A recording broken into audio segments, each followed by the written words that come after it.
Welcome guys to my first video. This is a historical look at each aircraft. Rather than looking at them in terms of gameplay, talk about their history, their design, when they flew and so on. So I've started with the Mark 1 Hurricane. As you can see in the video, it's me flying her. I'm not an amazing pilot by any stretch of the imagination, but I am an avid historian.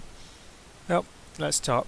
The Mark 1 Hurricane was designed in response to an Air Ministry project number F36-34. Not a very exciting name, as you can imagine. The aircraft was required to attain a level speed of 320 miles an hour at 15,000 feet, which is not fairly fast for its time. You've got to remember that was 1935. We were still flying biplanes. Sir Sidney Cam, of many an aircraft fame, designed the aircraft, and George Bullman took the aircraft up for a first flight on the 6th of November 1935. Beautiful aeroplane. Took her up, first flight, took off from Brooklands, and the first aircraft serial was K5083. At the time of her first flight she was all silver. Unlike in the game, there was various differences. She had a two-bladed propeller, which the one in the game looks like it's got three-bladed. She had no radio mast. She had an all-silver finish, and the undercarriage doors were substantially different, which is quite interesting. And the exhaust ports were actually flush with the fuselage rather than sticking outside like they do. So there was a bit of work done by the time the Mark 1 entered frontline service. The first squadron to receive the aircraft was Treble 1 Squadron, based out of Northolt. That airfield is still in military use now. Commanded by squadron leader John Woodburn Gillian, and they'd previously been equipped with the Gloucester Gauntlet, which is a pretty little biplane fighter. I might get around to talking about that in another video. 4 aircraft were delivered, and they had arrived by Christmas 1937, just in time. Serials L1548 to L1551.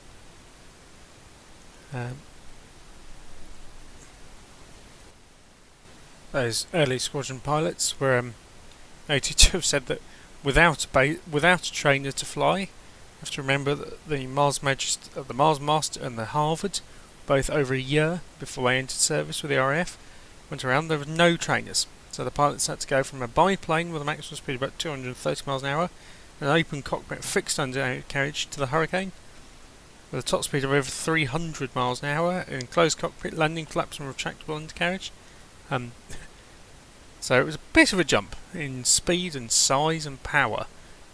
Rolls-Royce Merlin, the early Merlins and the Hurricanes were rated about 1,000 horsepower. Later Merlins went up to nearly 1,500 horsepower by the end of the war. By the time of the Munich crisis, the RAF were hoping to have 12 squadrons worth of Hawker Hurricanes fully operational, but actually they only had 2 squadrons, which were number 56 and number Treble 1. An interesting thing to note is the very early Hurricanes, the first 100 produced, actually had fabric covered wings. After that they were fitted with metal skinned wings, and most surviving Mark 1 Hurricanes by that point were actually retrofitted with metal covered wings rather than the fabric. There are various ways to tell an early Mark 1 Hurricane. The wings are quite hard to tell apart. They had 2-bladed propellers generally, and the very early ones had no spine, I suppose is the best way to describe it, that runs to the tailwheel on the bottom of the fuselage. They were later fitted. So if you're looking at a photo of a Hurricane and they don't have those, your best bet is it's probably a Mark 1 Hurricane. Pre-war, the Yugoslavians acquired a total of about 38 Hurricanes, of which about 15 were licence produced, actually built in their country. By the start of the war, 30 of them were serviceable, but unfortunately they were all lost due to German action. One or two actually made it to Greece but were almost immediately destroyed by Germans, unfortunately. Interestingly, also the South Africans acquired 7 Hurricanes.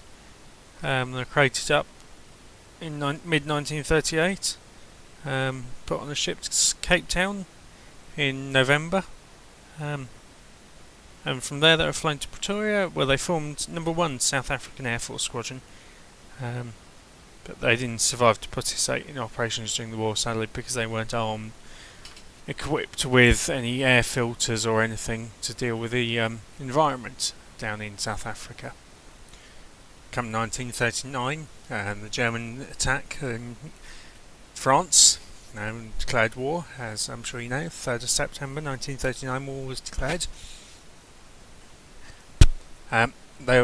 Hurricanes were based in France. And the first German aircraft to fall to the Hurricane's guns was a Dornier 17P, which was a photo reconnaissance aircraft, which was shot down by pilot officer Peter Moles of number 1 Squadron on the 30th of October 1939. His aircraft L-1842 was to provide excellent testimony of a Hurricane, because it survived considerable damage on the 23rd of November when it was being flown by a pilot, Flight Lieutenant George Plinston, who encountered a Heinkel 111 at about 20,000 feet. Himself and 2 other aircraft attacked him, and the coup de grace was delivered by another hurricane. Unfortunately, in the process, some French Morane Sauniers swept down. They were trying to ensure the destruction of Heinkel, and one of them actually collided with the Hurricane's rudder and took away half the rudder in its elevator. Although the pilot crash landed back at its base, the Hurricane was repaired on site and lived to tell another day, which is quite fortunate. They were known as being extremely rugged aircraft due to their tubular construction. Unlike the Spitfire, which was all stressed metal skinned, they were a lot easier to repair in the field and a lot quicker, thanks to being able to literally just unbolt tubes and put new tubes in rather than having to fit whole new skins, which makes it a lot easier, especially when dealing with battle damage. Interestingly, Finland actually ordered 12 Hurricanes in place of Gladiators, and they were put on a ship in February 1940, neutral vessels, but unfortunately by the time they'd arrived in Finland and been reassembled, the tide of war was turned against the Finns, and the rest is history. Inexplicably, 1 aircraft was lost en route. 11 remaining Hurricanes actually lost their tail wheels and were fitted in with a tail skid to cope with the snow, and were equipped with a Finnish Air Force despite a complete absence of spare parts, which is always quite an interesting situation. Well, as I'm sure you guys know, the Mark 1 Hurricane, when saw service in Battle Britain, the Hurricanes actually shot down more enemy aircraft than the Spitfires, but for some reason the Spitfires they were what was remembered, probably because they were more iconic aircraft, and the Hurricane really faded away with the legend that is the Spitfire, which I will be covering in a later video, so watch out for that one. But just as a last note, I'm going to talk about where you can see a Mark 1 Hurricane if you're interested. Unfortunately, there is only one complete flying Mark 1 Hurricane in the world. That is based in England. I'm not quite sure exactly where it's based. It was based at Cambridge, serial number R4118.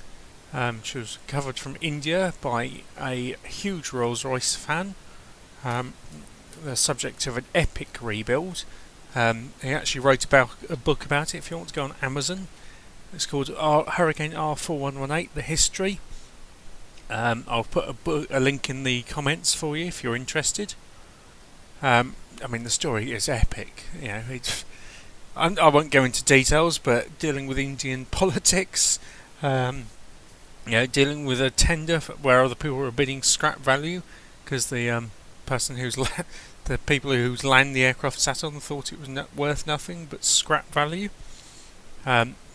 Lorry drivers getting lost and attending weddings and everything. It was finally brought back to this country, rebuilt to airworthy condition, and she remains airworthy to this day.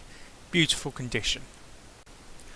As well as that aircraft, there are There's one Mark 1 Hurricane on display in the Science Museum in London, hung up. She's in beautiful condition last time I saw her. I don't have a photo of her, unfortunately. There are a couple others under rebuild in various places.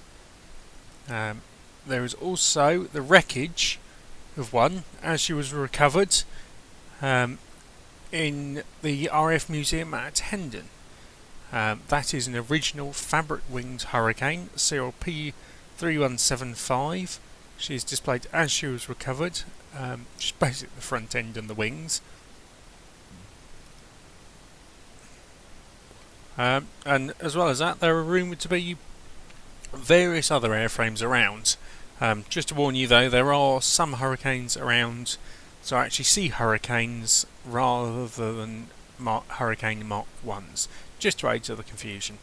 So, and just out of interest, actually the last photo I've put up here is of another Mark 1 Hurricane that is also under restoration.